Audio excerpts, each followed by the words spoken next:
കേരളം രൂപീകൃതമായ ശേഷം പ്രവർത്തനം ആരംഭിച്ച സെൻട്രൽ ജയിൽ ഏത്?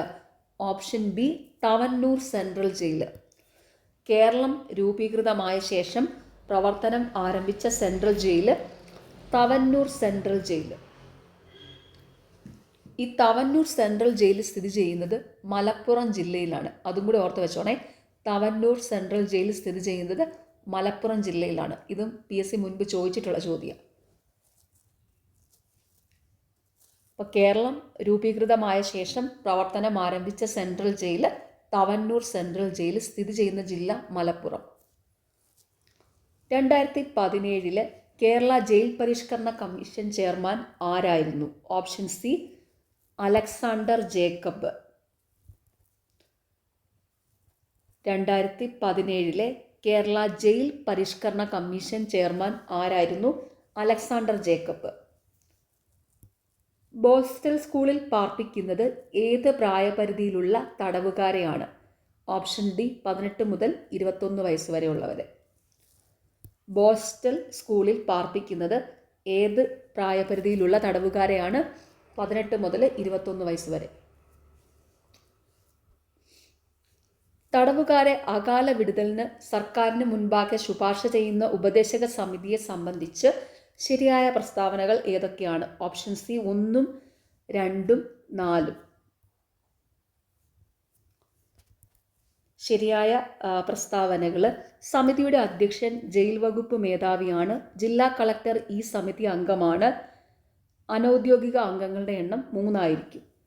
തടവുകാരെ അകാല വിടുതലിന് സർക്കാരിന് മുൻപാകെ ശുപാർശ ചെയ്യുന്ന ഉപദേശക സമിതിയെ സംബന്ധിച്ചുള്ള ശരിയായ പ്രസ്താവനകൾ: സമിതിയുടെ അധ്യക്ഷൻ ജയിൽ വകുപ്പ് മേധാവിയാണ്. ജില്ലാ കളക്ടർ ഈ സമിതിയിൽ അംഗമാണ്. അനൗദ്യോഗിക അംഗങ്ങളുടെ എണ്ണം 3 ആയിരിക്കും. കേരള ജയിൽ വകുപ്പിനെ സംബന്ധിച്ച് ശരിയായ പ്രസ്താവനകൾ ഏതൊക്കെയാണ്? ഓപ്ഷൻ സി 2ഉം 3ഉം മാത്രം. ശരിയായ പ്രസ്താവനകൾ: ഏറ്റവും പഴയ ജയിൽ കോഴിക്കോട് ജില്ലയിലാണ്. 3 തുറന്ന ജയിലുകളാണ് ഉള്ളത്. കേരള ജയിൽ വകുപ്പിനെ സംബന്ധിച്ചുള്ള ശരിയായ പ്രസ്താവനകൾ ഏതൊക്കെയാണ്? ഏറ്റവും പഴയ ജയിൽ കോഴിക്കോട് ജില്ലയിലാണ്. 3 തുറന്ന ജയിലുകളാണ് ഉള്ളത്. 3 തുറന്ന ജയിലുകൾ.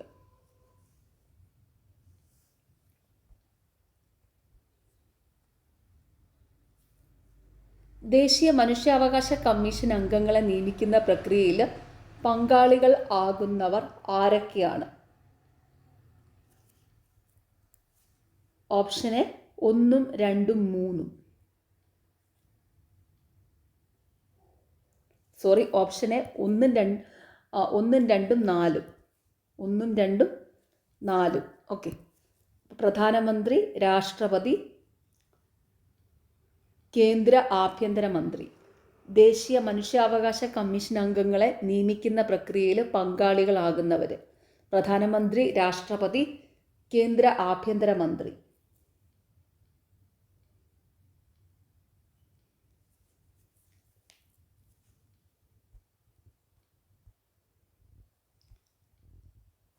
സംസ്ഥാന മനുഷ്യാവകാശ കമ്മീഷനുമായി ബന്ധപ്പെട്ട് താഴെ കൊടുത്തിരിക്കുന്നവയിൽ ശരിയായ പ്രസ്താവനകൾ ഏതാണ്?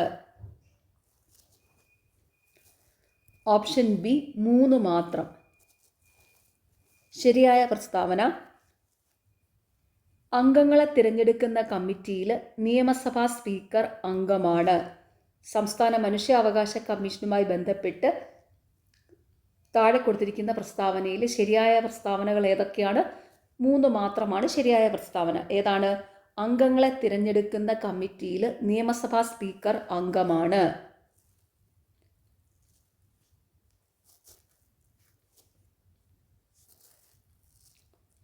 സംസ്ഥാന മനുഷ്യാവകാശ കമ്മീഷൻ അംഗങ്ങളുടെ കാലാവധി 3 വർഷമോ അല്ലെങ്കിൽ 70 വയസ്സോ ഇതിൽ ഏതാണോ ആദ്യം അങ്ങനെയാണ് വരേണ്ടത്.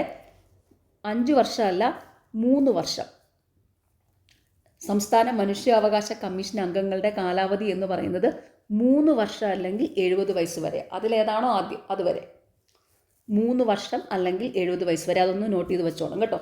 സംസ്ഥാന മനുഷ്യാവകാശ കമ്മീഷൻ അംഗങ്ങളുടെ കാലാവധി 3 വർഷമോ അല്ലെങ്കിൽ 70 വയസ്സോ, അതിലേതാണോ ആദ്യം, അങ്ങനെ വേണം. ഓക്കെ, 5 വർഷമല്ല, 3 വർഷം അല്ലെങ്കിൽ 70 വയസ്സ് വരെ.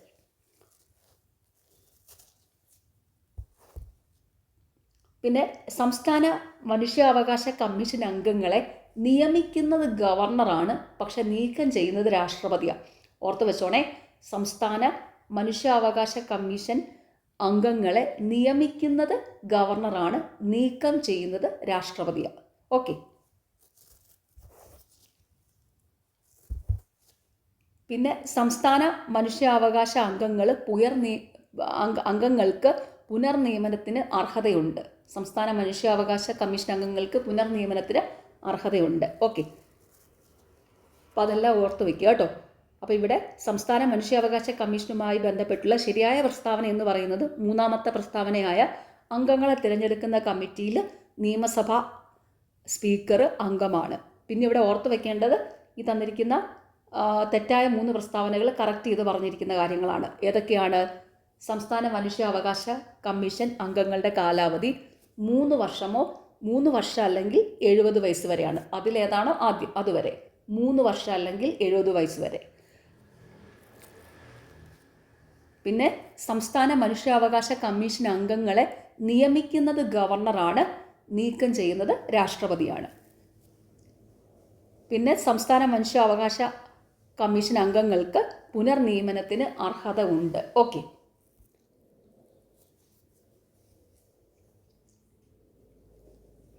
സംസ്ഥാന മനുഷ്യാവകാശ കമ്മീഷൻ നിലവിൽ വന്നത് എന്നാണ്? Option D 11 December 1998. സംസ്ഥാന മനുഷ്യാവകാശ കമ്മീഷൻ നിലവിൽ വന്നത് എന്നാണ്? 11 ഡിസംബർ 1998.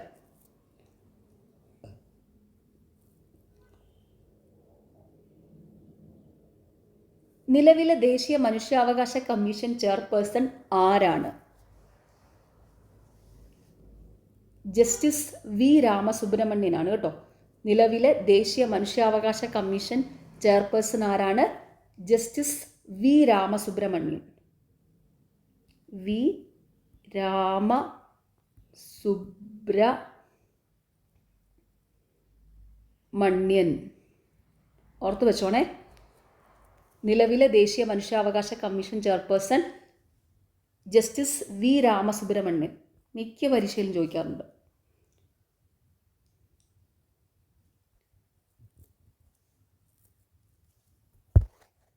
ദേശീയ മനുഷ്യാവകാശ കമ്മീഷൻ്റെ ആദ്യത്തെ ചെയർപേഴ്സൺ ജസ്റ്റിസ് രംഗനാഥ മിശ്രയാണ്. അതും കൂടി ഓർത്ത് വെച്ചോണം കേട്ടോ. ദേശീയ മനുഷ്യാവകാശ കമ്മീഷൻ്റെ ആദ്യത്തെ ചെയർമാൻ ജസ്റ്റിസ് രംഗനാഥ മിശ്രയാണ്. നിലവിലെ ചെയർമാൻ ജസ്റ്റിസ് വി രാമസുബ്രഹ്മണ്യനാണ്. ഓക്കെ. ദേശീയ മനുഷ്യാവകാശ കമ്മീഷനെ സംബന്ധിച്ച് തെറ്റായ പ്രസ്താവനകൾ ഏതാണ്? ഓപ്ഷൻ ബി 1 മാത്രം. തെറ്റായ പ്രസ്താവന: വിരമിച്ച സുപ്രീം കോടതി ചീഫ് ജസ്റ്റിസിന് മാത്രമേ കമ്മീഷൻ അധ്യക്ഷനാകാൻ കഴിയുകയുള്ളൂ. 2019 ഭേദഗതി പ്രകാരം വിരമിച്ച സുപ്രീം കോടതി ചീഫ് ജസ്റ്റിസ് അല്ലെങ്കിൽ സുപ്രീം കോടതി ജഡ്ജിക്ക് കമ്മീഷൻ അധ്യക്ഷനാകാൻ കഴിയും കേട്ടോ. അതായത് സുപ്രീം കോടതിയിലെ ചീഫ് ജസ്റ്റിസ് അല്ലെങ്കിൽ ജഡ്ജി ആയിരുന്ന വ്യക്തിക്ക് ദേശീയ മനുഷ്യാവകാശ കമ്മീഷൻ അധ്യക്ഷനാകാൻ കഴിയും. ഓർത്തു വെച്ചോണം, സുപ്രീം കോടതി ചീഫ് ജസ്റ്റിസ് അല്ലെങ്കിൽ ജഡ്ജി ആയിരുന്ന വ്യക്തിക്ക് ദേശീയ മനുഷ്യാവകാശ കമ്മീഷൻ അധ്യക്ഷനാകാൻ പറ്റും. എങ്ങനെയാണ്? ഈ 2019 ഒരു ഭേദഗതി നടന്നു, അതനുസരിച്ച്. അതിന് മുമ്പ് വരെ വിരമിച്ച സുപ്രീം കോടതി ചീഫ് ജസ്റ്റിസിന് മാത്രമേ ദേശീയ മനുഷ്യാവകാശ കമ്മീഷൻ്റെ അധ്യക്ഷനാകാൻ പറ്റുള്ളായിരുന്നു. പക്ഷേ 2019 ഭേദഗതി പ്രകാരം അത് മാറി. ഇപ്പം സുപ്രീം കോടതി ചീഫ് ജസ്റ്റിസ് അല്ലെങ്കിൽ ജഡ്ജി ആയിരുന്ന വ്യക്തിക്ക് അധ്യക്ഷനാകാൻ പറ്റും. ഓക്കെ. അപ്പോൾ ഇവിടുത്തെ തെറ്റായ പ്രസ്താവന ഓപ്ഷൻ ബി 1 മാത്രമാണ്. വിരമിച്ച സുപ്രീം കോടതി ചീഫ് ജസ്റ്റിസിന് മാത്രമേ കമ്മീഷൻ അധ്യക്ഷനാകാൻ കഴിയുള്ളൂ. പിന്നെ ഇവിടെ കൊടുത്തിരിക്കുന്നതിൽ ഈ 4ാമത്തെ പ്രസ്താവനയും തെറ്റാണ് കേട്ടോ. കാരണം ഇത് 2023 ചോദ്യപേപ്പർ. അതനുസരിച്ച് ഇവിടെ ഓപ്ഷൻ 4 കറക്റ്റായിരുന്നു. പക്ഷേ ഇപ്പോൾ അത് കറക്റ്റല്ല കേട്ടോ. അതായത് ശ്രീ രാജീവ് ജെയിൻ നിലവിലെ കമ്മീഷൻ അംഗമാണ്. ഈ പോയിന്റും ഇവിടെ ഇപ്പം 2026 അനുസരിച്ച് അതും കറക്റ്റല്ല. അപ്പോൾ അതും കൂടി ഒന്ന് നോട്ട് ചെയ്ത് വെച്ചോണം കേട്ടോ. അപ്പോൾ ഇവിടെ 1, 4 ഇപ്പോൾ കറക്റ്റല്ല, 1, 4 കറക്റ്റല്ല. ഓപ്ഷൻ എ ആണ് ഇപ്പോൾ 2026 അനുസരിച്ച് കറക്റ്റ്. പക്ഷേ ഇത് 2023 ചോദ്യപേപ്പറാണ്. അതിൻ്റെ ഫൈനൽ ആൻസർക്ക് അനുസരിച്ച് ഇവിടെ ഓപ്ഷൻ ബി 1 മാത്രമാണ് കറക്റ്റായിട്ടുള്ളത്. ഓക്കെ.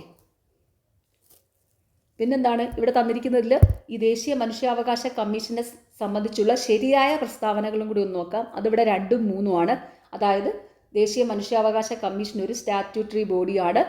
കമ്മീഷന് 5 ഡിവിഷനുകളാണ് ഉള്ളത്. Okay.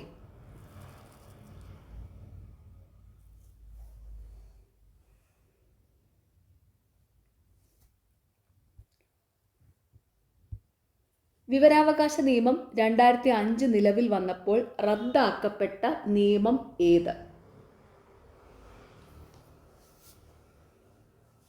Option B freedom of information act 2002. വിവരാവകാശ നിയമം 2005 നിലവിൽ വന്നപ്പോൾ റദ്ദാക്കപ്പെട്ട നിയമം ഏതാണ്? Freedom of information act 2002. കേന്ദ്ര വിവരാവകാശ കമ്മീഷനിലെ അംഗങ്ങളുടെ നിയമനവുമായി ബന്ധപ്പെട്ട് താഴെ കൊടുത്തിരിക്കുന്നവയിൽ ശരിയായ പ്രസ്താവന ഏത്? ഓപ്ഷൻ സി 1, 3, 4 കേന്ദ്ര വിവരാവകാശ കമ്മീഷനിലെ അംഗങ്ങളുടെ നിയമനവുമായി ബന്ധപ്പെട്ടുള്ള ശരിയായ പ്രസ്താവനകൾ ഏതൊക്കെയാണ്?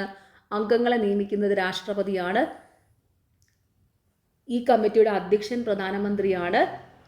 ലോകസഭയുടെ പ്രതിപക്ഷ നേതാവ് ഇതിൽ അംഗമാണ്. അപ്പോൾ കേന്ദ്ര വിവരാവകാശ കമ്മീഷനിലെ അംഗങ്ങളുടെ നിയമനവുമായി ബന്ധപ്പെട്ടുള്ള താഴെ കൊടുത്തിരിക്കുന്നവയിൽ ശരിയായ പ്രസ്താവനകൾ: അംഗങ്ങളെ നിയമിക്കുന്നത് രാഷ്ട്രപതിയാണ്. ഈ കമ്മിറ്റിയുടെ അധ്യക്ഷൻ പ്രധാനമന്ത്രിയാണ്. ലോകസഭയുടെ പ്രതിപക്ഷ നേതാവ് ഇതിൽ അംഗമാണ്. ഇവിടെ രണ്ടാമത്തെ പോയിന്റ് ഒന്ന് കറക്റ്റ് ചെയ്ത് പറയാം. അതായത് 3 പേരടങ്ങുന്ന ഒരു കമ്മിറ്റിയാണ് അംഗങ്ങളുടെ പേരുകൾ രാഷ്ട്രപതിക്ക് ശുപാർശ ചെയ്യുന്നത് കേട്ടോ. 5 പേരല്ല, 3 പേരടങ്ങുന്ന കമ്മിറ്റിയാണ് അംഗങ്ങളുടെ പേരുകൾ രാഷ്ട്രപതിക്ക് ശുപാർശ ചെയ്യുന്നത്. അതായത് ഈ 3 പേരെന്ന് പറയുന്നത് പ്രധാനമന്ത്രി, ലോകസഭ പ്രതിപക്ഷ നേതാവ്, പ്രധാനമന്ത്രി നിർദ്ദേശിക്കുന്ന ഒരു ക്യാബിനറ്റ് മന്ത്രി കേട്ടോ. അങ്ങനെ വരും. അപ്പം 3 പേരടങ്ങുന്ന ഒരു കമ്മിറ്റിയാണ് അംഗങ്ങളുടെ പേരുകൾ രാഷ്ട്രപതിക്ക് ശുപാർശ ചെയ്യുന്നത്. ആരൊക്കെയാണ് ആ കമ്മിറ്റിയിൽ? പ്രധാനമന്ത്രിയാണ്. പ്രധാനമന്ത്രി, ലോകസഭ പ്രതിപക്ഷ നേതാവ്, പ്രധാനമന്ത്രി നിർദ്ദേശിക്കുന്ന ഒരു ക്യാബിനറ്റ് മന്ത്രി. പ്രധാനമന്ത്രിയാണ് ആ കമ്മിറ്റിയുടെ ചെയർമാൻ. അത്ര ഓർത്ത് വയ്ക്കുക. ഓക്കെ.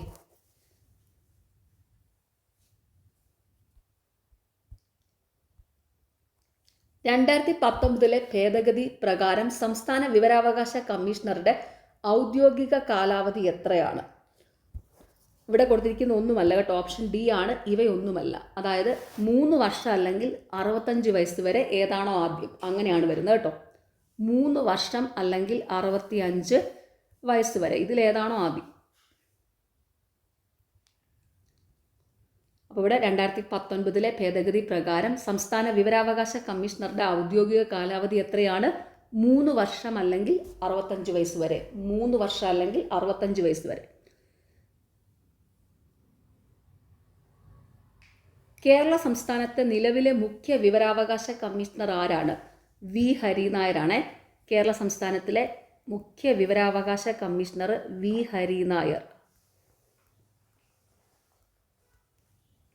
ഓർത്തു വെച്ചോണം. കേരളത്തിലെ നിലവിലെ മുഖ്യ വിവരാവകാശ കമ്മീഷണർ വി ഹരിനായർ. വിവരാവകാശ നിയമത്തിന് കീഴിൽ പൊതു അധികാര സ്ഥാനം എന്നതിൽ എന്തൊക്കെ ഉൾപ്പെടുന്നു?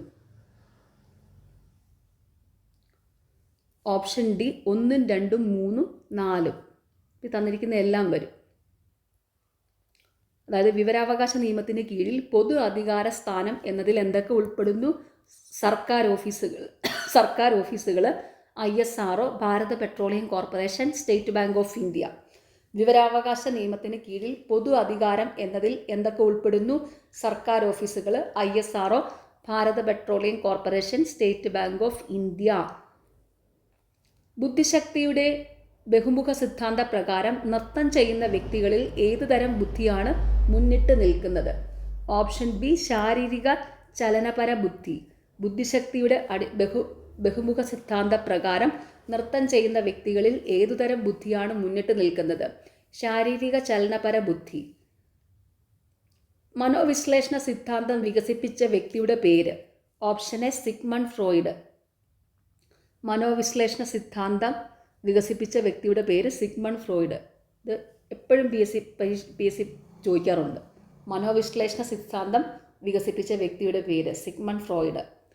അയൽക്കാരുമായി നിരന്തരം ഉണ്ടാകുന്ന സംഘർഷം ഏതുതരം മാനസിക സമ്മർദ്ദത്തിന് ഉദാഹരണമാണ്? Option D സാമൂഹികം. അയൽക്കാരുമായി നിരന്തരമായി ഉണ്ടാകുന്ന സംഘർഷം ഏതുതരം മാനസിക സമ്മർദ്ദത്തിന് ഉദാഹരണമാണ്? സാമൂഹികം. വ്യക്തമല്ലാത്തതും വ്യാപിച്ചു കിടക്കുന്നതും അരോചകവുമായ ഭയത്തെ അറിയപ്പെടുന്നത്? ഓപ്ഷൻ എ ഉത്കണ്ഠ. വ്യക്തമല്ലാത്തതും വ്യാപിച്ചു കിടക്കുന്നതും അരോചകവുമായ ഭയത്തെ അറിയപ്പെടുന്നത് ഉത്കണ്ഠ. താഴെ പറയുന്നവയിൽ ആന്തരിക അഭിപ്രേരണയ്ക്ക് ഉദാഹരണം ഏത്? ഓപ്ഷൻ സി നല്ല മാർക്ക് നേടണമെന്ന് സ്വയം പ്രേരണ തോന്നി പഠിക്കുന്നു. താഴെ പറയുന്നവയിൽ ആന്തരിക അഭിപ്രേരണയ്ക്ക് ഉദാഹരണം എന്താണ്? നല്ല മാർക്ക് നേടണമെന്ന് സ്വയം പ്രേരണ തോന്നി പഠിക്കുന്നു.